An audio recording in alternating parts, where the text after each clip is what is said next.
ایک شخص تھا اور وہ بڑے پائے کا بزرگ تھا، اللہ کا ولی تھا، وہ 70,000 کے بیچ میں بیٹھا ہوا ہے اور انہیں انتہائی حاجت محسوس ہو رہی ہے، شدت سے حاجت، ضرورت محسوس ہو رہی ہے۔ وہ ٹوائلٹ جانا چاہتے تھے، اجابت خانہ بیت الخلا جانا چاہتے تھے، انہوں نے اپنی اجابت کو کنٹرول کرنا چاہا، جتنی دیر کنٹرول کر سکتے تھے کرے، لیکن اجابت اب اپنی انتہا کو پہنچی، شدت انتہا کو پہنچی تو بڑے بے چین ہو گئے، کیونکہ اب 25-50 آدمی ہو تو ایسا ہٹا کے نکل جائیں گے، ادھر پلٹے تو 20,000، ادھر پلٹے تو 40,000، پیچھے دیکھے تو 50,000، کہاں سے جائیں گے؟ بیچ میں بیٹھے ہوئے، ضرورت آ رہی ہے، بے چین و بے قرار ہو گئے۔ اسی بے قراری کے عالم میں غوث پاک سرکار کی طرف متوجہ ہوتے ہیں، سرکار اب میں کیا کروں؟ دوران بیان غوث پاک سے عرض کرتے ہیں اب میں کیا کروں؟ ضرورت محسوس ہو رہی ہے اور انتہا شدت کے ساتھ۔ غوث پاک سرکار، حالانکہ انہوں نے آواز نہیں دی، بس خالی اندر آپ کی طبیعت میں محسوس ہوتا ہے غوث پاک کیا کروں؟ غوث پاک سرکار ایسے بازو سے اپنا رومال اٹھاتے ہیں اور ان کی طرف پھینک دیتے ہیں، جیسے ہی پھینکے وہ رومال اڑتا ہوا ان کے اوپر جا کر گرتا ہے، اس بزرگ پر جن کو حاجت محسوس ہو رہی ہے۔ وہ فرماتے ہیں خدا کی قسم رومال قریب آیا جب مجھ پر گرنے لگا تو میں اس رومال کے گرنے کے وجہ سے آنکھوں بند کیا، جیسے ہی بند کیا پھر میں نے جب آنکھ کھولی تو میں کیا محسوس کرتا ہوں؟ ایک جنگل میں بیٹھا ہوا ہوں، ادھر پلٹ کر دیکھتا ہوں انسان تو انسان، چرند پرند بھی نظر نہیں آتا، تو مجھے شدت سے ضرورت آ رہی تھی، میں نے ایک کونا دیکھا اور وہاں ضرورت کر لی، ضرورت سے فارغ ہوا، پھر ایک جگہ گیا، پانی ملا، وہاں سے وضو بھی کر لیا، وضو کر کے پھر میں نے سوچا کہ میں کہاں ہوں؟ غوث پاک کی مجلس میں تھا، یہاں کہاں گا؟ ابھی خیال کر ہی رہا ہوں، چہرے پہ سے رومال ہٹایا تو پھر غوث پاک کی مجلس میں بیٹھا ہوا۔ دیکھیں یہ اب سائنٹیفک دور ہے، ادھر آپ نے ایشوز کو پیش کرنا ہے تو آپ نے ایک بکش فارم میں پیش کرنا ہے کہ ہاں یہ اس طرح نہیں، اس طرح ہے، ٹھیک ہے۔ اور میں آپ کو بتاؤں یہ جو معجزات اور کرامات کو ہم مانتے ہیں لیکن یہ کسی کے اختیار میں نہیں ہے، الا ایک انبیاء کے ساتھ معجزات اٹیچ ہیں۔ کرامت اللہ تعالیٰ جس کے اوپر ظاہر کرتے ہیں، یہ جس طرح سپر مین اور ٹارزن بنا کے پیش کرتے ہیں نا بزرگوں کو، تو چونکہ ان کے دعوے ہیں نا تو کر کے بتائیں۔ نبی علیہ السلام سے اگر نبی علیہ السلام اللہ کا پیغمبر ہونے کا دعویٰ کر رہے تھے تو جب ان سے یہ بات کی جاتی تھی تو وہ فزیکلی سب کے سامنے کرتے تھے۔ بخاری مسلم میں حدیث ہے، ایک بارش نہیں ہو رہی تھی تو ایک صحابی نے کھڑے ہو کر کہا یا رسول اللہ کے حضور دعا کریں، وہ کہتے ہیں ہم چلچلاتی دھوپ میں گئے ہیں اور واپس آئے ہیں تو بارش شروع ہو گئی تھی، اور اتنی بارش ہوئی کہ اگلے جمعے تک ہوتی رہی، اور اگلے جمعے وہی شخص دوبارہ کھڑا ہوا کہ یا رسول اللہ آپ دعا کریں کہ ہماری ارد گرد زمینوں پہ تو بارش ہو، ہمارے گھروں پہ نہ ہو، گھر کی چھتیں ٹپکنا شروع ہو گئی ہیں۔ تو نبی علیہ السلام نے اپنی مبارک انگلی سے یوں اشارے کیے اور وہ بادل پھٹنے شروع ہو گئے، ٹھیک ہے۔ اور وہ کہتے ہیں جب ہم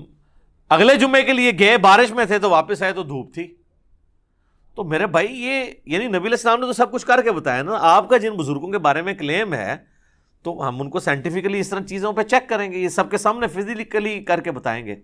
اور میں آپ کو بتاؤں نبی علیہ السلام کی نبوت کو جسٹیفائی کرنے والی سب سے بڑی چیز یہ ہے کہ ہزاروں کیمرے آپ کے اوپر فٹ تھے۔ یہ جو آپ کے صحابہ تھے سفر و حضر ہر وقت آپ کے ساتھ تھے، اگر آپ کے کریکٹر میں کہیں ذرا سے بھی جھول ہوتی نا تو آپ کی وفات کے بعد آپ کے وہ ساتھی جو جانثار ہمیشہ سے آپ کے ساتھ تھے، ایک تو وہ تھے نا جو فتح مکہ پہ طلقاء بنے، معافیاں مانگی، اور ایک حضور کا غلبہ دیکھ کے اسے ایک سردار کا غلبہ تصور کرتے ہوئے اذا جاء نصر اللہ والفتح کے تحت وہ اسلام میں داخل ہو گئے۔ وہ موٹیویشنل تو ان کا ایمان نہیں تھا، لیکن جو سابقون الاولون جو شروع سے حضور کے ساتھ اٹیچ تھے، جو بندہ ساتھ اٹیچ ہوتا ہے نا جی، اس کو اس بندے کی کمزوریاں اور خوبیاں پتہ ہوتی ہیں، کہیں نہ کہیں بندہ ایکسپوز ہو جاتا ہے۔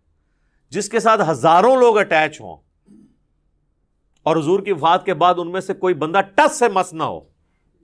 اور کمٹمنٹ کا یہ لیول ہو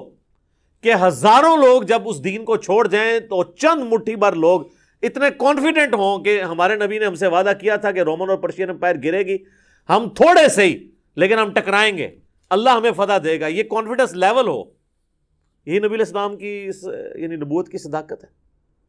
یہ دلیل ہے سب سے بڑی۔ تو نبی علیہ السلام پہ ہزاروں کیمرے فٹ تھے، کہیں آپ کے کریکٹر میں کوئی جھول ہوتی، آپ کی بیویوں کے ذریعے باہر نکل سکتی تھی بات، آپ کے دوستوں کے ذریعے باہر نکل سکتی تھی،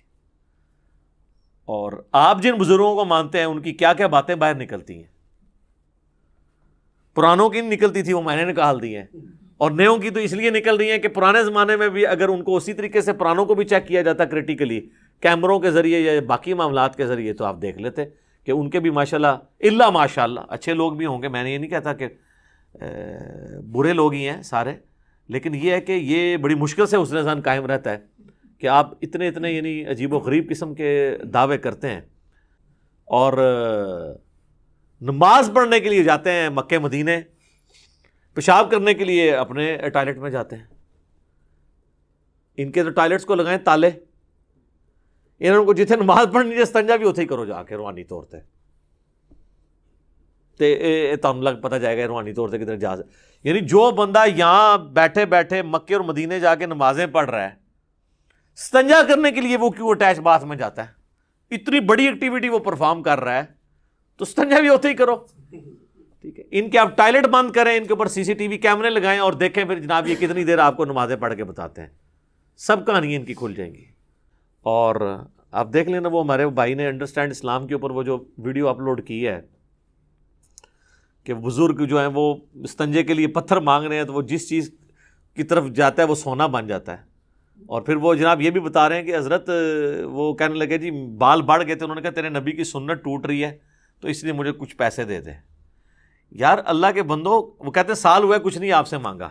اب یہ سنت ٹوٹنے، تو سنت بھی ٹوٹنے لگی تو ابھی بھی مانگنے کی ضرورت نہیں ہے. جس نے سال آپ کو بغیر کھائے پیے سارا کچھ معاملہ کر دیا ہے، تو روحانی طور پہ بال کٹ جائیں خود بخود ہی. روحانی طور پہ اگر بندہ زندہ ہے تو بال بھی روحانی طور پہ کٹ جائیں، ناخن کٹ جائیں، ختنہ بھی ہو جائے، روحانی طور پہ نہیں ہوتا. سب کہانی ہے جناب. تو اللہ تعالیٰ ہمیں فہم اور عقل دے اور ہم چیزوں کو صحیح طریقے سے سمجھیں. ٹھیک ہوگا؟ جزاکم اللہ خیر.